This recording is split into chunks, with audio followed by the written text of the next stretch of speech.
And obviously, James, now the coalition's post-mortem begins. And look, it's not pretty. It's very clear that many mistakes were made. Well, sure. How does Peter Dutton go from, leader to loser in the space of just a few months? A woman is defined as an adult female, and that's the definition. That Australia must embrace zero-emission, next-generation nuclear technologies as part of our energy mix. We should stand behind one flag united. So would we reinstate the requirement for councils to hold citizenship ceremonies on Australia Day? You bet. It'll be done in the first 100 days. Do you trust him, was the question? Well, we trust the United States, and I don't know the President. I've not met him. The Prime Minister obviously has been able to. So you're not willing to say you trust Donald Trump? I don't know Donald Trump is my point. What is your definition of a woman? Well, that's a matter obviously that's been before the British courts. I haven't seen the detail of the case, and it's not something that I think is front of minds at this election. For most Australians, nuclear power starting in 2035 to 37 is probably just too far away to contemplate. It's not been a huge issue at this election, either for or against. So you can see there were two very contrasting Peter Duttons. The one at the start was a very strong, decisive, to the point Peter Dutton, no nonsense. But as the campaign went on, the rhetoric changed. I believe it was from that moment, it was in the second debate when he was asked, do you trust Donald Trump? And he said, I've never met Donald Trump. That was when it started going downhill. He was then asked, what is a woman?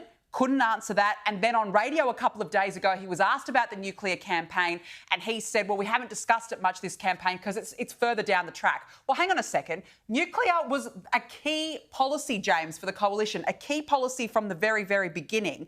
They should have actually gone the way of Trump and been more straightforward, been more direct, because the problem is now there was no clear policy agenda. There was no clear policy between Labor and the Liberal Party, and it became this policy on the run almost. It was like thought bubbles. And when you think about it, Tony Abbott had this one clear line, right? Stop the boats. Yep.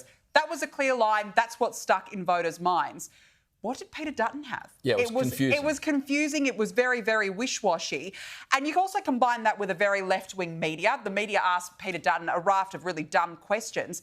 Why not take the media head on? Take them on like Donald Trump did. Be brave, be bold. Well, Peter Dutton seemed to go from trying to win the election to trying not to lose the election. And from being quite bold at times, he went to being incredibly cautious, anxious not to be caught out. I mean, you mentioned women's rights. That Supreme Court ruling in the UK that women should be defined by biology and therefore women's rights should be premium in sport, in private spaces. That was a gift to the coalition. And yet he didn't want to touch that with a 10-foot barge pole.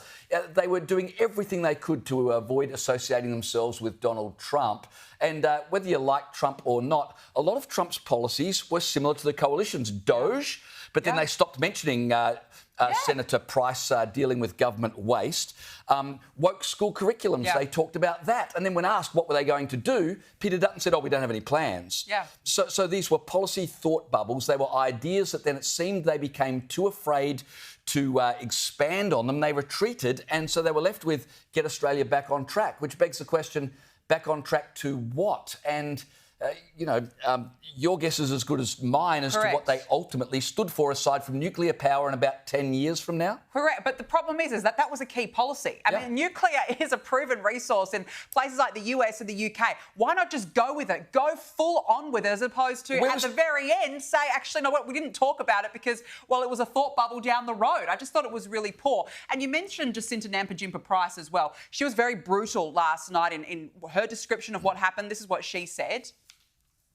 We could have gone harder. We absolutely could have gone harder. We could have gone harder also on calling out the Prime Minister and his lies. And I think perhaps we could have been stronger in terms of what we were offering the Australian people, perhaps brought out some of our policies earlier as well and got that message across.